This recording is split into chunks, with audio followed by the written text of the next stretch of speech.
এতিম মেয়ের জাদুর সোনার চুল। অনেকদিন আগের কথা। এক গ্রামে রূপসী নামের একটা এতিম মেয়ে বাস করত। রূপসীর বাবা মা নদীতে মাছ ধরতে গিয়ে মারা যায়। এরপর থেকে রূপসী একাই সেই গ্রামেই থাকতে শুরু করে। কখনো এই বাড়িতে, কখনো ওই বাড়িতে, আবার কখনো জমিদার বাড়িতে। এভাবে করেই রূপসীর দিন কাটছিল। ওর বাবা মা মারা যাওয়ার পর ওই বাড়িতে থাকতেও ওর ভীষণ ভয় হতো, কেননা রূপসী ছিল খুবই ছোট। একা একা একটা বাড়িতে থাকা ওর মতো বাচ্চা একটা মেয়ের জন্য খুবই দুষ্কর ছিল। এভাবেই দিন যাচ্ছিল। ওর বাড়ি থেকে থেকেই রূপসী বড় হচ্ছিল। কিন্তু রূপসী যখন বড় হয়ে গেল, ও দেখতে অনেক বেশি সুন্দর হতে লাগলো। আর ওকে দেখে সবাই ভীষণ পছন্দ করতে শুরু করলো। জমিদার বাড়িতে রিমি নামে জমিদারের একটা মেয়ে ছিল। রূপসীকে এত সুন্দর দেখার কারণে রিমি রূপসীকে দারুণ হিংসা করত। বাবা, তুমি রূপসীকে আমাদের বাড়ি থেকে তাড়াও না কেন? ও কেন আমাদের বাড়িতে থাকে? আমি তোমার মেয়ে নাকি রূপসী তোমার মেয়ে? তুমি ওকে আদর করো এত বেশি, আমাকে তো আদর করো না। কে বলেছে আমি তোকে আদর করি না? তুই তোর নিজের স্বভাব পাল্টা। তুই বড়দের সঙ্গে ভালো করে কথা বলা শেখ। তুই বড়দের সম্মান করিস না। আর রূপসীকে দেখ, বাবা মা মরা মেয়েটা, তারপরও সবাইকে কত সম্মান করে, কত শ্রদ্ধা করে। পরীক্ষার রেজাল্টও সবসময় ভালো হয়।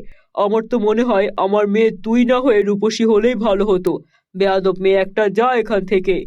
জমিদারের কথা শুনে জমিদার কন্যা রিমির মন আরো বেশি খারাপ হয়ে গেল। সবকিছু এই রূপসীটার জন্য হয়েছে। অনাথ একটা মেয়ে আমাদের বাড়িতে আশ্রিতা হয়ে আছে, আর আমার বাবা মায়ের ভালোবাসা সব ও নিয়ে নেয়। ওকে তো আমার মনে হচ্ছে আমি ওকে গলা টিপে মেরে ফেলি। সব হয়েছে ওর এই সৌন্দর্যের জন্য, ওর এই সুন্দর সুন্দর চুল আর ওর এই এত সুন্দর রূপের জন্য। আমি এমন কিছু করব, না থাকবে ওর রূপ, না থাকবে ওর ঘন কালো লম্বা চুল। এই ভেবে রিমি চলে যায় গ্রামের এক তান্ত্রিকের কাছে। বাবা, আপনি আমাকে সাহায্য করুন। বিনিময়ে আমি আপনাকে অনেক অনেক টাকা দেব। আপনি তো জানেন আমার বাবা জমিদার, টাকার কোনো অভাব আমার নেই। আমি শুধু চাই ওই রূপসীর মাথার সব চুল পড়ে যাবে, আরও দেখতে কালো কুৎসিত হয়ে যাবে, যেন কেউ ওকে দেখতে পছন্দ না করে। সবাই যেন ভাবে ও একটা অভিশপ্ত মেয়ে, তাই ওর সঙ্গে এমনটা হয়েছে। ডিং ক্রিং, তুই ঠিক জায়গায় এসেছিস। এই নিয়ে যা, এই জাদুর পানিটা ওর খাবারে মিশিয়ে দিবি। তারপরেই তান্ত্রিক বাবার খেলা দেখতে পাবি। হু হা হা হা হা।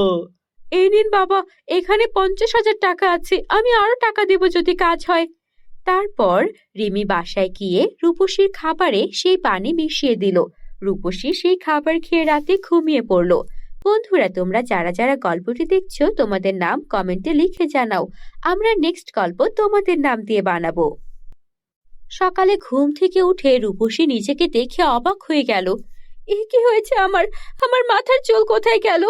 আর আমার গায়ের রং এত কালো কেন হয়ে গেল? না না, এ তো বড় বিপদ হয়ে গেল। আমি একটা অনাথ এতিম মেয়ে, আমার সৌন্দর্য যদি এভাবে নষ্ট হয়ে যায়, সবাই তো ভাববে আমি কোনো খারাপ কাজ করেছি, তাই আমি অভিশাপ পেয়েছি। না না, এইভাবে হলে চলবে না। আমি কাউকে মুখ দেখানোর আগেই বাড়ি ছেড়ে চলে যাব। ভোর না হতেই রূপসী বাড়ি থেকে বেরিয়ে জঙ্গলে চলে গেল। এই মুখ কাউকে দেখানোর চেয়ে আমি জলে ডুবে আত্মহত্যা করব, সেটাই ভালো।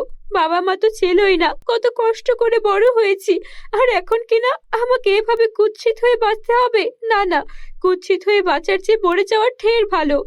এই ভেবে রূপসী সেই জঙ্গলে থাকা এক পুকুরে ডুব দিল মরে যাওয়ার জন্য, কারণ রূপসী সাঁতার জানতো না। কিন্তু হলো উল্টা, রূপসী সেই পানিতে একটুও ডুবলো না। উল্টো সেই পানি থেকে বেরিয়ে এসে রূপসী দেখলো ওর গায়ের রং থপথপে সাদা হয়ে গেছে, আর মাথার চুল কালোর বদলে সোনার চুল হয়ে গেছে। এসব কি হচ্ছে? এই নদীর পানি, পুকুরের পানি এমন তো ছিল না। আমি এই পুকুরটাতে নামলাম, আর পুকুরের পানিও কমে গেল, আর আমিও এত সুন্দর হয়ে গেলাম। এসব কিছু কি হচ্ছে? তখন পুকুর থেকে আওয়াজ এলো, রূপসী, তুমি কেন আত্মহত্যা করতে এসেছো?